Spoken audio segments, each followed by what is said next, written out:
Boa noite, minha rapaziada vascaína. Aqui é Ricardo Rigas falando para os canais Nerd Vascaíno na Cozinha, Rigas, um canal vascaíno. Um vídeo de segunda-feira para comentar coisas poucas, né? Porque felizmente o Vasco não vai perturbar nem a mim, nem a vocês, torcedores, com os jogos agora mais próximos, né? O jogo agora só no dia 24, depois da FIFA, quinta-feira, contra o Internacional aqui em São Januário. Uma pedreira daquelas, né? Porque pelas últimas apresentações do Vasco e pelas últimas do Inter, é previsto uma derrota do Vasco em pleno São Januário. Vai ser a segunda derrota do ano, né? Mas pelo menos, se for uma derrota, vai ser para o time mais qualificado. O que não aconteceu quando veio o Criciúma com 4-0, né? Um time muito menos qualificado, muito menos provido, jogadores tecnicamente avançados. E nós fomos goleados por ele em pleno São Januário. Foi nossa única derrota, né?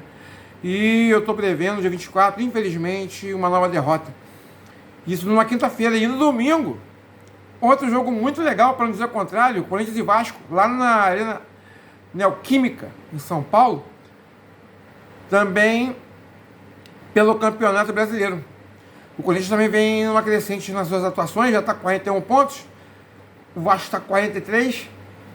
Então, pelo andar da carruagem, se não houver nenhuma mudança no esquema tático do senhor Rafael Paiva, nós vamos ter problemas seríssimos, tanto em São Januário quanto no Inter, quanto lá na Arena Neoquímica contra o Corinthians no dia 24, né? O dia 21 é o jogo contra o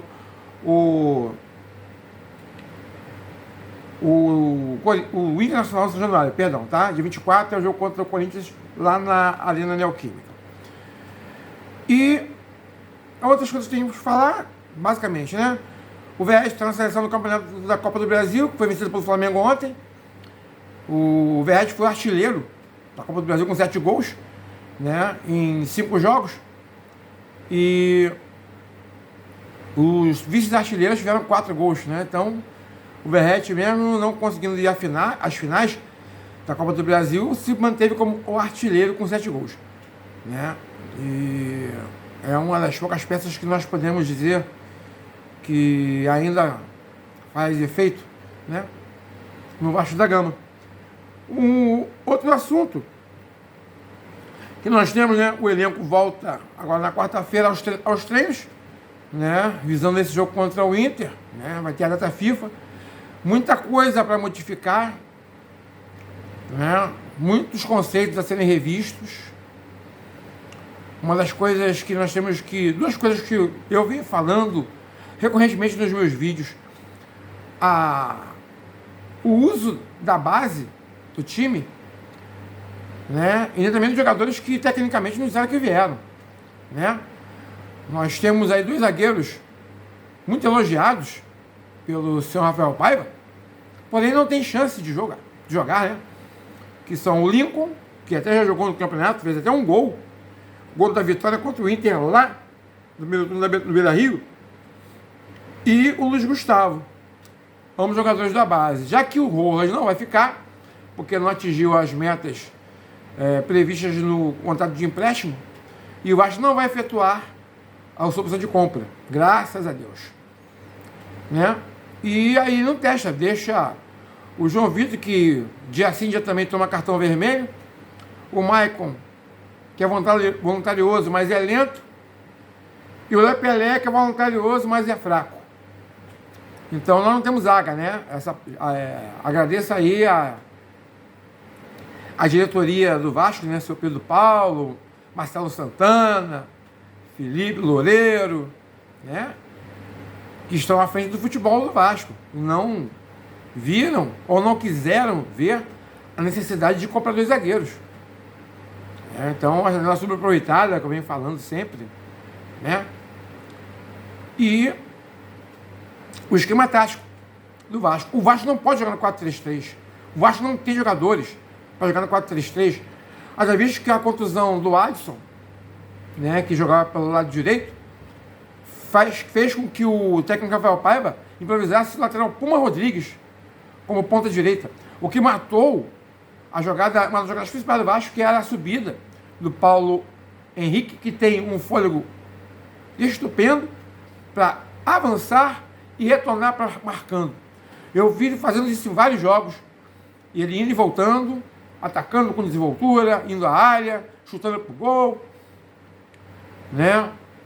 E voltando para defender. Tanto que, no meu ponto de vista, o Léo Jardim, o lateral Paulo Henrique, o lateral direito Paulo Henrique, são os pontos altos da nossa defesa, né? Só que essa jogada do Vasco foi assassinada, né? Foi suprimida por conta da colocação do Bruno Rodrigues como ponta direita. Acabou com a subida com o corredor pelo lado direito que tinha o PH, né? Então, eu sou partidário de um 4-4-2, jogando com 2 jogadores enfiados na frente, o Verratti sendo ajudado por mais um centroavante, seja o GB, seja o Ryan, tá entendendo? E o meio-campo com 4 jogadores, tá? Um meia armador, 2 cabeças de área, um meia centralizado, ajudando na armação e na defesa, né? Para mim, esse meio-campo ideal seria o Hugo Moura, Paulinho e Jair, com, no caso aí, o problema todo que nós temos no meia de confiança, né? Seja o Paê, seja o Coutinho. Não foi dada a chance a Maxime Rodrigues jogar nessa posição, Maxime Domingues, né? Maxime Rodrigues, é tanto Rodrigues nesse time, Puma Rodrigues, Emerson Rodrigues, né? E então, eu sou partidário de colocar o meio-campo ideal do Vasco, nessas circunstâncias, seria esse. Hugo Moura, Jair, Paulinho e ou o Coutinho, ou o Paê, ou o Maxime Domingues, e na frente Verratti com o Ryan. Tá? Então, um 4-4-2 simples, com aí o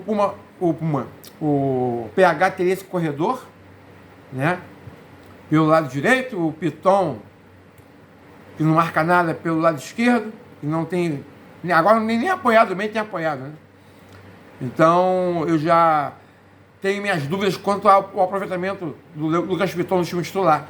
Eu acho que ele já teria que ficar no banco por um bom tempo, dar uma chance para o Leandrinho, entendeu? Atuar mais, que ele se apresentou bem nas vezes que foi exigido dele, ele se apresentou bem, tem personalidade, esse menino tem uma personalidade muito grande, muito bom jogador, ele tem futuro, tem potencial, então dá uma chance para esse menino aí na reta final do Campeonato Brasileiro, né?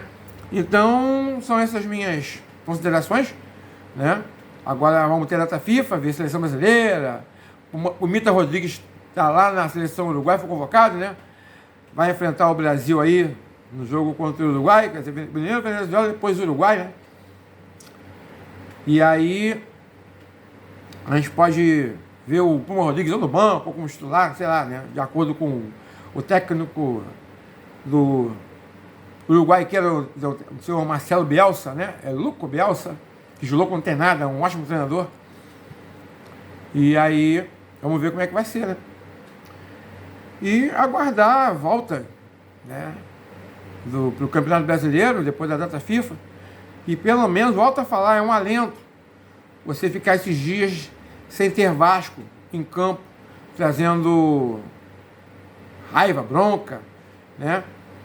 E dizem as más línguas, né, que o presidente Pedro Paulo fará uma entrevista coletiva na quinta-feira, né, para tentar explicar o inexplicável, né? Tentar explicar o inexplicável. É que o pessoal está falando, cara, se os repórteres que foram para essa coletiva perguntarem: ah, qual é a cor da sua balinha? O senhor gostou do Botox? Ah, a sua barba está pintada? Não tem que chegar com perguntas contundentes. Ah, por que não abriu o contrato com a SEC 71? Por que na janela você não pegaram zagueiros, gastaram dinheiro à toa com o Jean Davi, com o Maxime Domingues que não entra em campo, e a gente precisando de zagueiros?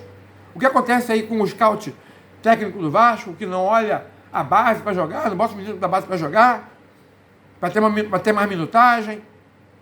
O que está acontecendo dentro de São Januário, dentro do Clube de Regatas Vasco da Gama? Qual a realidade do Clube de Regatas Vasco da Gama? Quais são os compromissos do senhor presidente Pedro Paulo com o Clube de Regatas Vasco da Gama? Tem que ser perguntas contundentes, perguntas objetivas, para ter respostas objetivas, não virem com evasivas, narrativas, desculpas e outras coisas mais, que eu não prefiro nem comentar aqui, porque a minha bronca, a minha indignação, tô pelas tampas, que não tem mais nem cabelo para puxar, pelas tampas com o Vasco e com o seu corpo dirigente, né? Os jogadores aí são menos culpados, né? Eles não têm culpa de terem sido trazidos aí para este redemoinho, né? O que o Vasco se tornou durante essas décadas aí que estamos naquela de cai, sobe, passa vergonha, toma de goleada de São Paulo, toma goleada de Fortaleza, toma de goleada do Criciúma em casa, toma goleada do Urubu, toma goleada do Botafogo, que é a única que eu admito, porque é o melhor futebol da América Latina e vai ser campeão da Libertadores com certeza, tá? O Galo perdeu a chance dele de a igreja vaga na Libertadores, porque contra o Botafogo, jogando contra o Flamengo do jeito que jogou, não vai ganhar Libertadores, nem se você botar em 22 contra 11. Entendeu? Porque vocês deram o título ao Flamengo. Vocês não queriam nem jogar essa Copa do Brasil. Vocês se apresentaram aí, entendeu? Contra o próprio Vasco, sabe? Nem aí. Contra o São Paulo, entendeu? Então, o Atlético Mineiro aí vai ficar a ver navios rezando para um G9, um G8 aí, para poder conseguir uma vaga na pré-Libertadores. Libertadores mesmo, nem... Entendeu? Essas 5 vagas já estão garantidas já. Entendeu? As 5 do Campeonato Brasileiro, né? E a do Urubu, né? Que é o campeão da Libertadores aí, perdão, da Copa do Brasil. E pro Vasco resta só, para mim, volto a falar, pré-Libertadores, eu prefiro não jogar. Prefiro ficar para a Sul-Americana, que é um campeonato mais fácil, mais acessível, os times são mais fracos, tá entendendo? E correr atrás dessa Copa Internacional aí, né, continental, que premia os incompetentes. O Vasco é incompetente, então a Sul-Americana é tudo que ele merece. Eu sou Ricardo Rigas, falando novamente para os canais Rigas do Canal Vascaíno e Nerd Vascaíno da Cozinha. Curtam, comentem, compartilhem e se inscrevam nos canais. Que todos tenham uma boa segunda-feira, uma boa semana, né? Que é esse início de semana. Fiquem todos com Deus e um beijo no coração.